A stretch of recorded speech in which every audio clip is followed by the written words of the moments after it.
Would you ever date someone convicted of murder? I met this guy on a dating app a little over a month ago. He had interesting hobbies.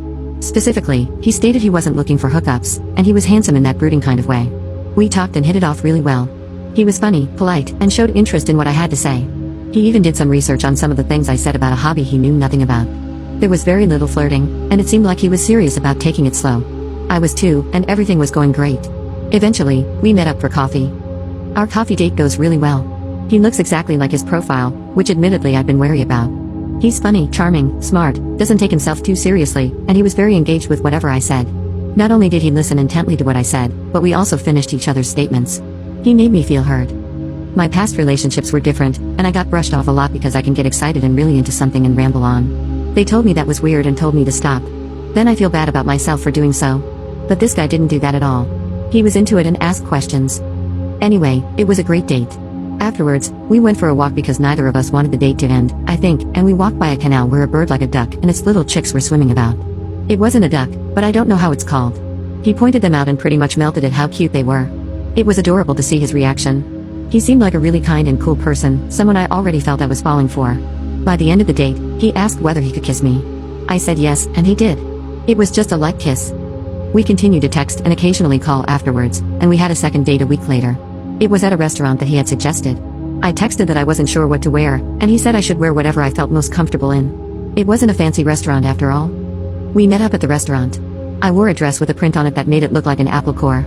He showed up with a button-down shirt and a blazer. He also had giant purple carnival glasses on. He refused to take them off the entire night because I couldn't take my dress off either, so that wouldn't be fair. This date went great too. We continued to stay in contact. For our third date, we went to a local foods event where lots of wagons and vans were lined up in the street and gave out free samples of food and drink. We went for a walk and sat down on a bench, and he said he had something important to tell me. He confessed that he had been in prison for 6 years for 2 murders. This obviously came as a shock to me because nothing in his behavior had led me to believe something like that was possible. He said several times he had been convicted of those murders, but never said whether he actually did them or not. He was specifically not saying he was innocent either. He just said it was something he had been convicted of and had been in prison for. It was something from his past, and that's where he wanted it to stay. He would not give any details about it, not then and not at any later point, and he had never told anyone else more details either and never would. I could look up news articles and stuff if I wanted to. He didn't care about that. I asked why he only told me now because that's information I'd like to know ASAP. He said, if I put a convicted murderer on my dating profile, would you have swiped right? No. I definitely wouldn't have. He said he didn't want the first impression of him to be that he had been convicted. Nobody would give him a chance, but he understood too that it's not something he could keep a secret because it wouldn't be fair to others. That's why he waited until the third date.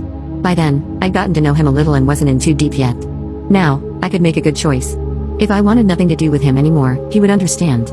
He didn't put any pressure on me and appeared genuine about what he was saying. I still felt really uncomfortable about what I'd learned. I tried not to show it, but clearly I didn't do a good job. I asked a few questions about his past, and he answered some of them, but nothing about the murders.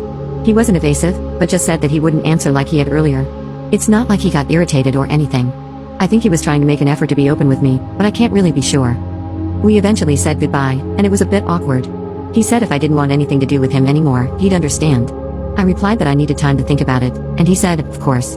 I still texted him when I got home safe because he asked, which I guess is a bit ironic. I looked up his name, and I found some old news articles saying that he'd been convicted of 2 murders and sent to prison. It was longer than 6 years, but I guess he got out earlier. I couldn't find anything about that. The murders were apparently related to gangs, but that's all I got. It's been a few days now, and he hasn't contacted me. He said he'd wait for me to message him first to give me all the space and time I needed. I'm not planning on ghosting him, but I don't know what to do. Obviously, he really was in prison for 2 murders because the news articles are there. He said that's in the past, but is that really true? And can I trust someone who has murdered people? With all this evidence and his attitude about it, I believe he probably did. On the other hand, if he didn't do it, I don't know. He's really been so nice and kind to me. He's a perfect guy for me. I guess he's right that there's more to him than just his conviction, and maybe I shouldn't let that make my decision. I really liked him, like head over heels. I still do, but now I wonder if what he's shown me is the real him. I don't know what to do. Is it worth the risk? Are there any other questions I could ask him? Is there even a way to make myself calmer with this? I really don't want to stop seeing him, but I also feel anxious. Is it best to just leave him alone?